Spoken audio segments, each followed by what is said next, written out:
이분이 지금 18년을 근무하셨는데 월급여가 542만 4천 원입니다. 연봉으로 6,500만 원입니다.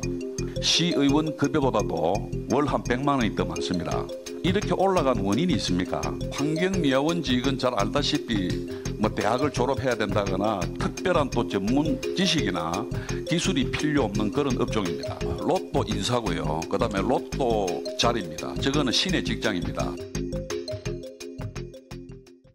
네, 대학도 안 나온 환경미화원의 연봉이 왜 이렇게 많냐? 이거 로또 아니냐? 부산시 의회 회의장에서 나왔던 이야기입니다.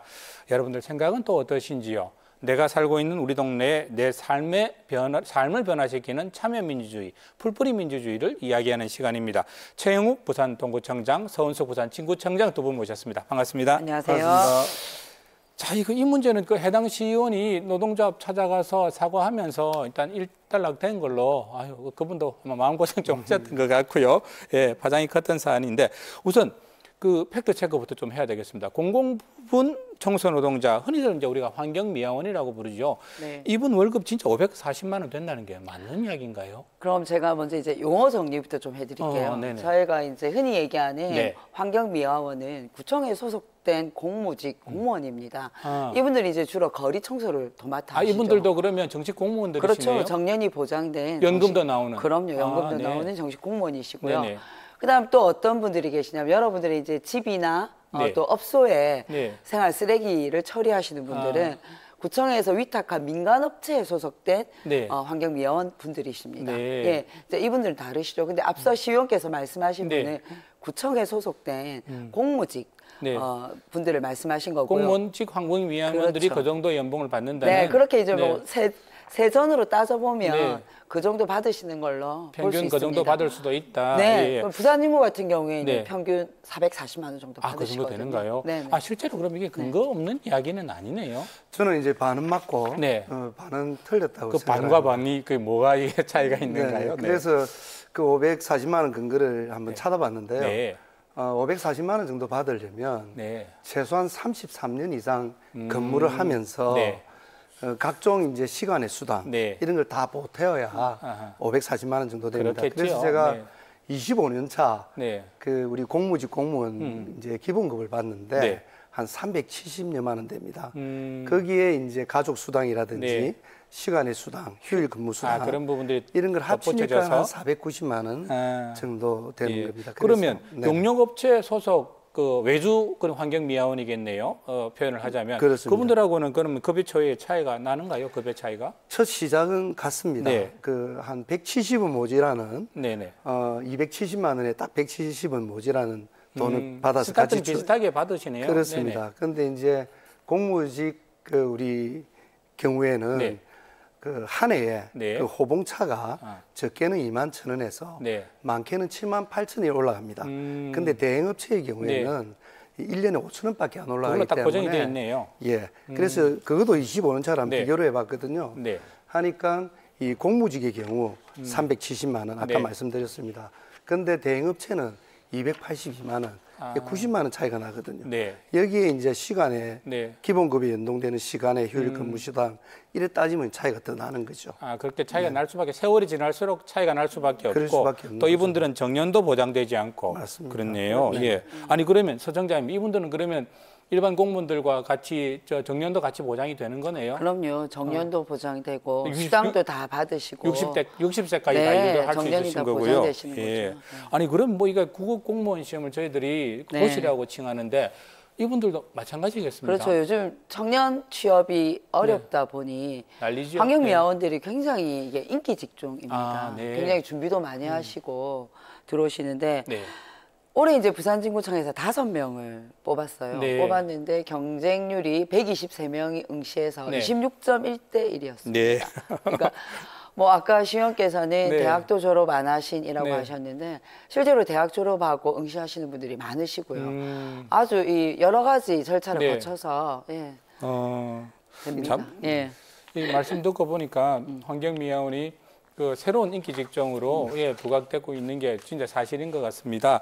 그 체력장을 방불케 한다는 그 환경미화원 채용 현장을 저희들이 담아봤습니다. 한번 보시고 또 말씀 나누겠습니다. 체력 시험 현장이고요. 정말 많은 사람들이 지금 운동장에 모여갖고 좀 아이고 막 이 전문적 힘까지 다 짜내서 지금 뛰고 있는데 이게 아마 결혼이 생길 때마다 구청 단위로 저렇게 하는 모양입니다. 그렇죠. 예. 네네. 환경미화원만 준비한다는 뭐 공시적이 있다는 이야기까지 지금 뭐 맞습니다. 들리고 있는 모양입니다. 네.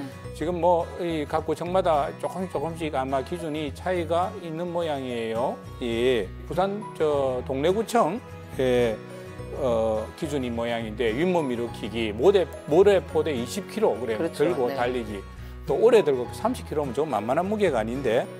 체력 시험이 어렵죠. 예. 뭐 이것 때문에 지금 뭐 특별히 운동도 하고 뭐 모르는 사람이 보면 저기 소방공무원 뽑는 시험인 줄 알겠습니다. 맞습니다. 저희 같은 경우는 2009년 이후에 이제 선발을 안 했기 때문에 네. 저도 이래 생소하네요. 그렇죠. 요즘 특히 저 모래포대 들고 달리기 네. 이런 거는 정말 그 소방직 공무원 뽑는 거랑 거의 그렇네요. 똑같은 것 같아요. 근데 이분들이 이제 결국 아침 일찍부터 네. 나와서 일을 해야 되고 그래서 여러 가지 이제 네. 또 도로 가로 청소 이런 거 어떨 땐 무거운 것도 들어야 되고. 그렇죠. 아, 그다음에 네. 이제 비 많이 오기 전에 아이고 저기 모든 말씀하신 저 모래포대 들기 나왔습니다. 아이고 고생하십니다. 저 쉽지 않습니다. 예, 우리 저기 환경미화원 이야기 한번 들어볼까요? 체력적인 부분이 일단 받침이 돼야 되기 때문에 헬스는 보통 다 하시고요. 네, 기본적으로 이제 시험 치는 종목에 대해서 다들 공부를 많이 하시죠. 저는 6개월 좀 넘게 준비하고. 참 저렇게 진지하게 임하시는 모습 보니까 저희도 보통 일이 아니다라는 생각을 그렇습니다. 해봅니다. 이게 뭐라 그럽니까? 자부심도 상당하시겠습니다. 아, 그렇죠. 저분들이 다 공개 채용으로 들어오신 분들이세요. 네. 그래서 굉장히 자기 직업에 대한 자부심도 높고, 그리고 요즘은 다 노조를 통해서 자기들의 권리나 네. 복리에 대한 요구들을 잘하고 계시는 그러고 네. 있습니다. 네. 저희 시사만사팀이 환경미화원들이 어떤 현장에서 일하고 계신지 그 현장도 한번 다녀왔습니다. 그 영상도 같이 한번 보시겠습니다. 불금을 막 넘긴 토요일 새벽 5시 30분 술 취한 청춘들이 거리로 쏟아져 나옵니다. 이곳은 부산 서면 젊음의 거리. 밤인지 아침인지 시계를 보지 않고는 실감할 수 없는 별천지가 펼쳐져 있는데요. 먹다 버린 일회용 음료수병과 음식물 찌꺼기, 명함 광고물, 누군가의 구토물, 업체에서 내놓은 대형 쓰레기 봉투까지 거리는 그야말로 아비규환의 현장입니다. 조금 지저분하기도 하고 사람들이 많이 다니는 거리다 보니까 더럽혀지는 것 같아요.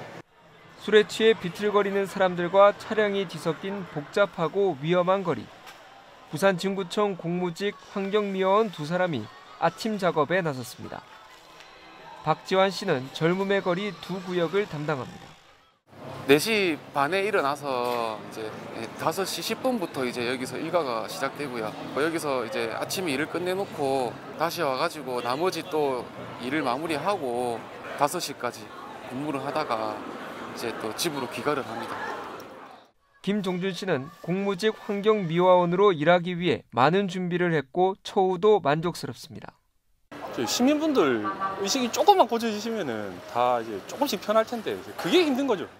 이게 정말 고생하시고 그런데 이게 외주 환경미화원과 직접 고용된 환경미화원의 이런 연봉 차이라든지 처우 차이에 대해서 어쨌든 우리 일선에 계신 청장님들도 이 문제를 조금이나마 해결해 나가야겠다 이런 고민들도 하시겠습니다. 아무래도 걱정이 많죠. 네. 그 차이가 아까도 말씀드렸지만 100만 원 이상 네. 차이 나는 부분도 있고 그리고 후생복지 부분에서도 네. 상당히 차이가 좀 실질적으로 있습니다. 아하, 그래서 네. 근데 이제 문제는 우리 부산시도 그렇고 16개 구군이 네. 똑같이 이거는 이제 우리가 전체 쓰레기 수급 비용에 대해서 네. 원가 부분은 전문 이 용역에 용역을 맡겨서 산정을 맡겨서 하네요. 산정을 하거든요.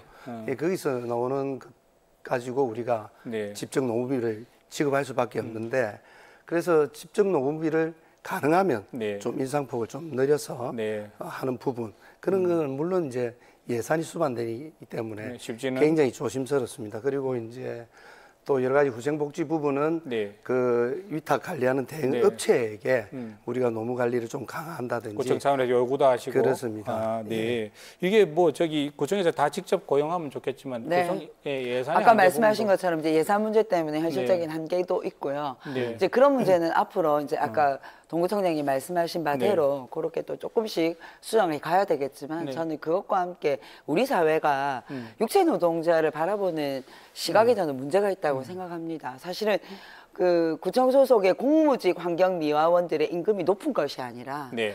대행업체에서 일하시는 환경미화원들의 임금이 낮은 거라고 저는 보고요. 네. 그리고 우리 사회 전반에 네. 청소 업무를 하시는 분들의 네. 임금이 낮은 거라고 생각합니다. 이건 사회적인 시각의 개선도 저는 필요한 부분이라고 생각합니다. 업체들은 구청이 지급한 환경미화원들의 임금 일부를 빼돌렸다가 경찰에 적발됐습니다. 경찰이 환경미화원 금품수수 의혹 수사에 나섰습니다. 환경미화원들에게 급여를 지급한 것처럼 속여 수억 원을 횡령한 혐의로 경남 김해시로부터 받은 청소 보조금을 빼돌린 혐의로 사실 저희들이 이제 한 동에 네. 이 우리 환경미화원을 직영해서 네. 외주로 바꿨을 때 한 2억 정도 우리가 새로 이렇게 비용이 절감되는 것으로 나왔거든요. 외주 영역을 하면 그 정도 구청 예산을 절감할 수 그렇습니다. 있는 예, 그런 부분이 있긴 있네요. 그러니까 12개 동이니까 네. 최소 20억을 네. 절감할 수 있거든요. 그래서 저는 저희들이 지방 재정 분권이 된다면 또 예산이 허락한다면 이건 직영으로 네. 다시 전환해야 된다. 그것이 문제의 해결 방안이다. 네. 그렇게 보고 있습니다. 구청 단위에서 관리 감독을 좀 더 엄격하게 할 필요도 있겠습니다. 아유, 그럼요. 만약에 직영을 한다고 했을 때 청소 차량이 저희가 79대인데 이것을 청소 차량이 이제 외주 업체의 청소 차량이 79대인가요? 그렇죠. 근데 이거를 만약에 직영하게 됐을 때 네. 놔둘 수 있는 부지도 없습니다. 아이고 그 큰 차인데 그걸 놔두기가 그렇죠. 그래서 유지 비용도 많이 들고요. 네. 사실은 그 장비를 갖춘 업체만이 가능하잖아요. 아, 그런 업체가 많지 않겠네요. 그렇습니다. 아, 그러니까 위탁을 받을지 안 받을지 네. 불확실한 상황에서 네.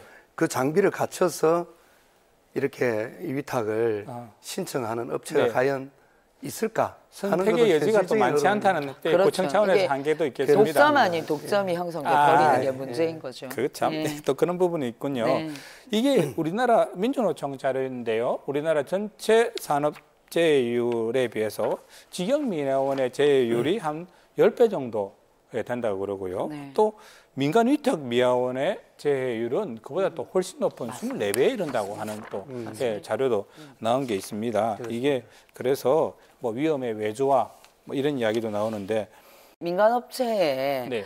그 일하시는 분들은 집에서 다 쓰레기가 나와야 되니까 쓰레기가 나오고 난 이후에 야간에 작업을 하시죠. 주로 밤에 다니신다. 그렇죠. 그러니 상대적으로 위험에 노출될 수밖에 없고 네. 또 일을 빨리 끝내기 위해서 사실은 안전 기준을 제대로 잘 못 지키는 부분들이 있습니다. 청소 차량 같은 경우에도 안전바 규정을 잘 안 지킨다든가 네네. 아니면 여러 가지 작업상에서의 안전 규칙들을 못 지키는 문제들이 좀 있거든요. 네. 이런 것들을 더 잘 지켜주도록 저희가 네. 계속해서 지도하고 감독하고 권고하고 이런 게 좀 중요한 것 같습니다. 저렇게 많이 다치시는 줄은 또 몰랐네요. 예. 환경미화원 분들로부터 저희들이 깨끗한 물에서 물 받는다면 우리가 또 그에 합당한 또 안전과 합당한 또 대가라는 맞습니다. 이런 부분도 돌려드려야 되지 않을까 싶습니다. 다음 주제 봐야 되겠습니다. 이 부산시의 출생아 수는 2000년도에는 약 4만 명을 유지하다가 2018년도에는 2만 2천여 명이 감소한 1만 9천여 명이 되었죠. 네. 무려 절반가량이 감소했습니다. 그런데 2만 이하로 떨어지는 것이 2016년부터 2018년까지 불과 3년밖에 걸리지 않았습니다. 2020년에는 1만 5천여 명의 붕괴가 코앞에 두고 있다고 판단이 됩니다.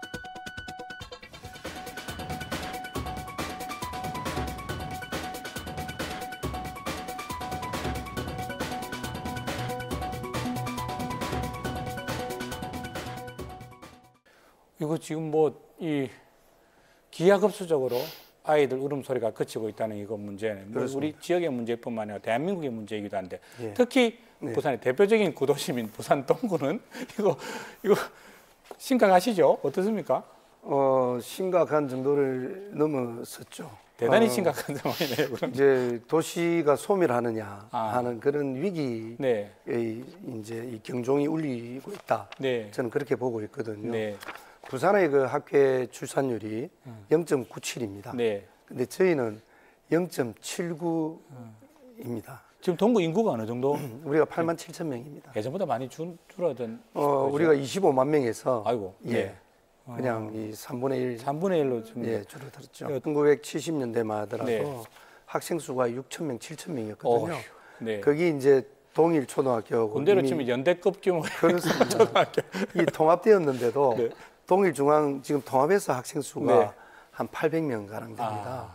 그다음에 수중 초등학교 같은 경우도 과거 6천 명 정도 됐거든요. 굉장히 유명한 학교인데 그죠? 네네. 네. 거기도 지금 학생 수가 400명 조금 넘는 통폐합되고 폐교되니까 등하교가 시간이 길어지니까 또 다른 교육 여건 좋은 데로 가게 되고 이런 악순환이 계속 되는 현실적으로 교육하기 좋은 지역을 만드는 그렇습니다. 것이 우선이다. 예, 예. 그런 부분이네요. 예. 부산 진구는 이런 부분에 대해서 큰 고민은 없지 않나라는 이야기도 있는데. 아이들을 돌보는 게 가장 문제라고 생각해요. 그 돌봄이라는 것은 유치원이나 초등학교 저학년일 때 학교에서 돌아와서 일하는 엄마가 집에 오는 동안에 3시부터 7시 반까지 그 몇 시간 동안의 갭. 돌봐줄 수 있는 그 갭을 어머니들은 굉장히 힘들어 하시거든요. 그렇습니다. 그것을 우리 부산 친구가 좀 책임지고 아이들을 돌보자라고 해서 부산 친구형 돌봄 센터를 준비하고 있습니다. 거기에 아이를 맡기면? 그렇죠. 그 동안에 선생님이 아이를 맡아서 간식도 주고 숙제도 봐주시고 그리고 엄마가 데리러 올 때까지 봐주는 그 육아 공백의 시간을 메꿔주는 돌봄 센터를 준비하고 있습니다. 직접 아이를 키워보신 엄마 같은 구청장님.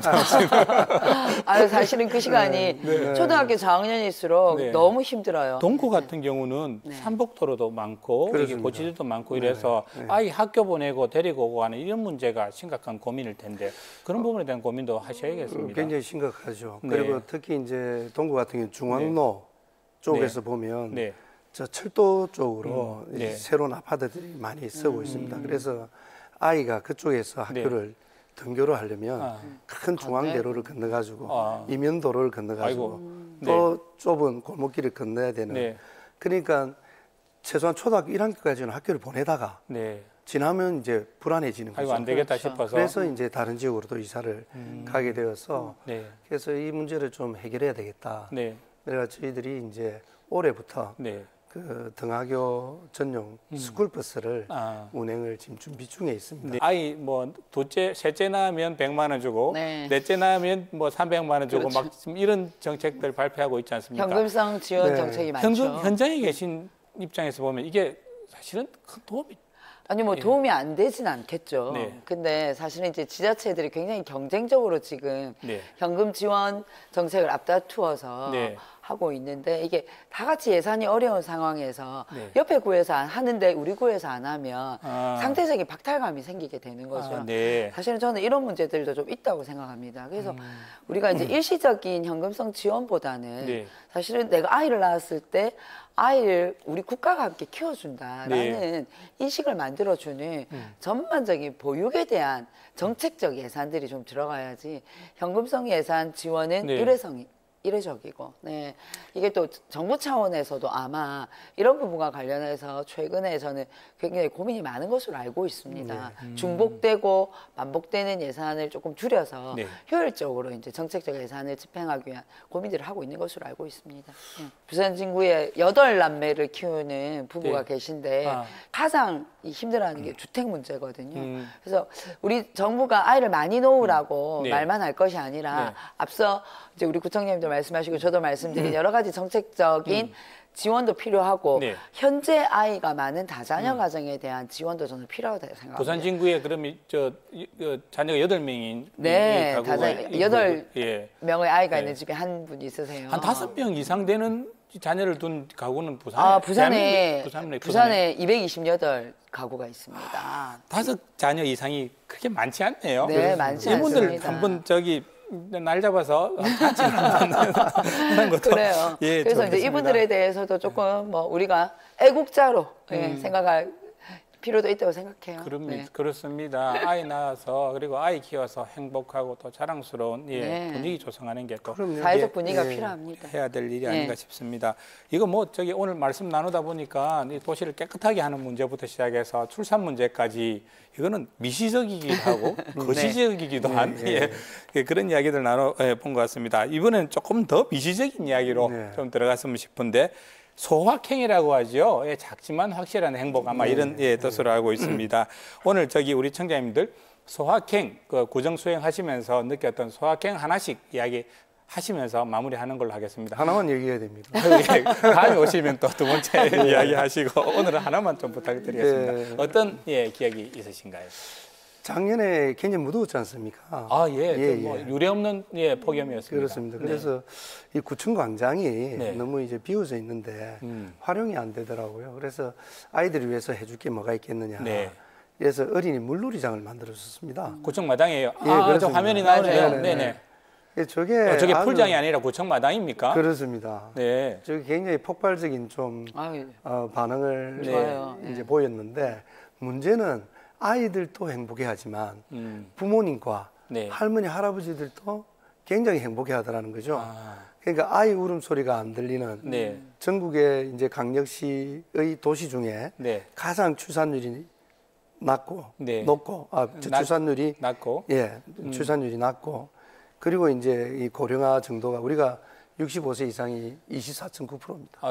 그렇죠. 동구는 특히 또 그렇습니다. 그런 데서 저런 그 물놀이장을 만들어 주니까 아이들 웃음소리와 어르신 웃음소리가 함께하는. 하루 종일 저기 풀장에서 애들 웃고 떠드는 소리 저 구청 집무실에서 들으면 흐뭇하시 했겠습니다. 직원들도 굉장히 좋아하고 제가 내려다 보면 바로 보이는 자리거든요. 저도 지난 여름 내내 행복했습니다. 이 아이디어 내신 직원 저기 보상하셔야겠습니다. 저한테 보상을 할 수가 없었어요. 직접 하신 거니까 이런 셀프 보상을 하셔야 되겠습니다. 부산 진구는 서청장님 뭐 어떤 기억이 있으셨습니까? 뭐 이제 우리 동구청장님께서 여름 이야기를 하셔서 저는 겨울 이야기를 좀 드리자면 겨울에 이제 버스 정류소에 우리가 버스를 기다리고 있으면 발을 동동 굴리고 기다리고 있잖아요. 특히 또 바람이 많이 불면 어르신들은 더 하시죠. 그래서 버스 정류소에 저희가 이제 발열 의자를 설치를 했습니다. 그러니까 버스를 따뜻하게 해서 앉으면 엉덩이가 따뜻한 거죠. 저 화면이 있네요. 보이시죠? 저기에 앉아 계시면 아주 따뜻한 거예요. 다리도 안 아프고. 저 안에 히터가 들어가 있네요. 네, 히터가 들어가 있어서 이제 저걸 작년에 이제 설치를 해서 올해는 저걸 더 확대하고 있는데 올해는 여름에는 시원하고 겨울에는 따뜻한. 그게 조절이 가능하네요. 그런 의자로 설치를 하고요. 근데 제가 정말 재밌었던 게 저 의자에 앉으셨던 어른들이 너무 따뜻하고 좋으니까 의자에 앉았다 일어나시면 의자를 막 어루만지시는 거예요. 아이고 네가 우리 아들보다 낫다. 너무 좋다고 의자를 어루만지시는 걸 보고 제가 굉장히 흐뭇했었거든요. 그래서 뭐 구청장은 결국은 주민들이 추우면 따뜻하게, 따뜻하면 더우면 시원하게 해드리는 그런 일을 해야겠다는 생각을 하게 됐습니다. 이게 작지만 확실한 행복이 뭘까? 뭘 들고 나오셔서 오늘 이야기를 하실까 궁금했었는데 구정 수행하는 보람이 여기에 있구나라는 생각도 말씀 들으면서 들었습니다. 오늘 초대 응해주셔서 대단히 고맙습니다. 네, 고맙습니다. 감사합니다.